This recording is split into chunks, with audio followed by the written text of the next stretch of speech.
വിശുദ്ധ മത്തായി എഴുതിയ സുവിശേഷം അധ്യായം 4. മരുഭൂമിയിലെ പരീക്ഷ. അനന്തരം പിശാചിനാൽ പരീക്ഷിക്കപ്പെടുന്നതിന് യേശുവിനെ ആത്മാവ് മരുഭൂമിയിലേക്ക് നയിച്ചു. യേശു 40 ദിനരാത്രങ്ങൾ ഉപവസിച്ചു. അപ്പോൾ അവന് വിശന്നു. പ്രലോഭകൻ അവനെ സമീപിച്ചു പറഞ്ഞു, നീ ദൈവപുത്രനാണെങ്കിൽ ഈ കല്ലുകൾ അപ്പമാകാൻ പറയുക. അവൻ പ്രതിവചിച്ചു, മനുഷ്യൻ അപ്പം കൊണ്ട് മാത്രമല്ല, ദൈവത്തിൻ്റെ നാവിൽ നിന്ന് പുറപ്പെടുന്ന ഓരോ വാക്കുകൊണ്ടുമാണ് ജീവിക്കുന്നത് എന്നെഴുതപ്പെട്ടിരിക്കുന്നു. അനന്തരം പിശാച് അവനെ വിശുദ്ധ നഗരത്തിലേക്ക് കൂട്ടിക്കൊണ്ടുപോയി ദേവാലയത്തിൻ്റെ അഗ്രത്തിൽ കയറ്റി നിർത്തിയിട്ട് പറഞ്ഞു, നീ ദൈവപുത്രനാണെങ്കിൽ താഴേക്ക് ചാടുക. നിന്നെക്കുറിച്ച് അവൻ തൻ്റെ ദൂതന്മാർക്ക് കൽപ്പന നൽകും. നിന്റെ പാദം കല്ലിൽ തട്ടാതിരിക്കാൻ അവർ നിന്നെ കൈകളിൽ താങ്ങിക്കൊള്ളും എന്ന് എഴുതപ്പെട്ടിരിക്കുന്നു. യേശു പറഞ്ഞു, നിന്റെ ദൈവമായ കർത്താവിനെ പരീക്ഷിക്കരുത് എന്നുകൂടി എഴുതപ്പെട്ടിരിക്കുന്നു.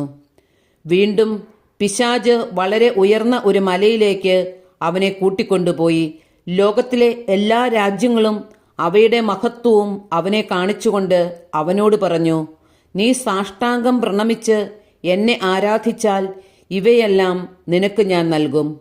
യേശു കൽപ്പിച്ചു, സാത്താനെ ദൂരെ പോവുക.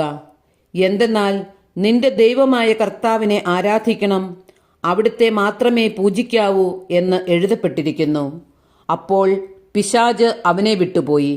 ദൈവദൂതന്മാർ അടുത്തുവന്ന് അവനെ ശുശ്രൂഷിച്ചു. യേശു ദൗത്യം ആരംഭിക്കുന്നു. യോഹന്നാൻ ബന്ധനസ്ഥനായെന്ന് കേട്ടപ്പോൾ യേശു ഗലീലയിലേക്ക് പിൻവാങ്ങി.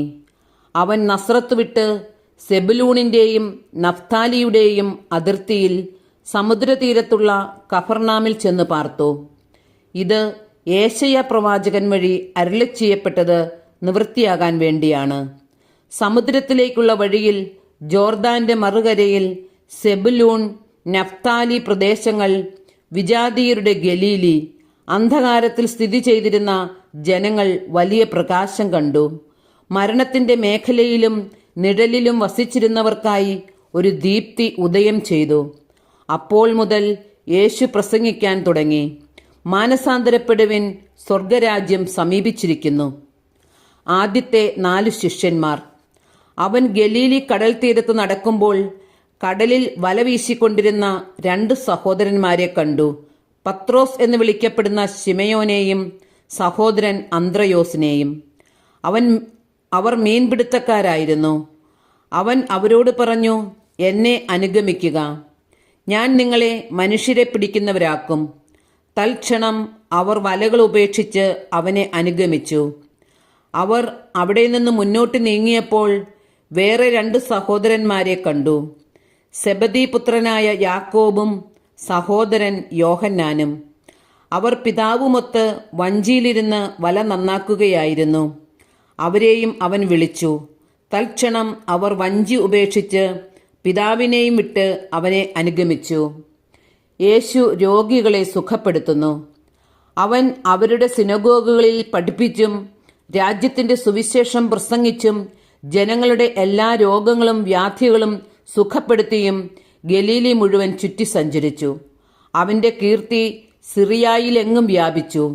എല്ലാ രോഗികളെയും വിവിധ വ്യാധികളാലും വ്യഥകളാലും അവശരായവരെയും, പിശാചുബാധിതർ, അപസ്മാര രോഗികൾ, തളർവാദക്കാർ എന്നിവരെയും അവർ അവന്റെ അടുത്ത് കൊണ്ടുവന്നു. അവൻ അവരെ സുഖപ്പെടുത്തി. ഗലീലി, ദെക്കാപോളിസ്, ജെറുസലേം, യൂദയ, ജോർദാന്റെ മറുകര എന്നിവിടങ്ങളിൽ നിന്ന് വലിയ ജനക്കൂട്ടങ്ങൾ അവനെ അനുഗമിച്ചു.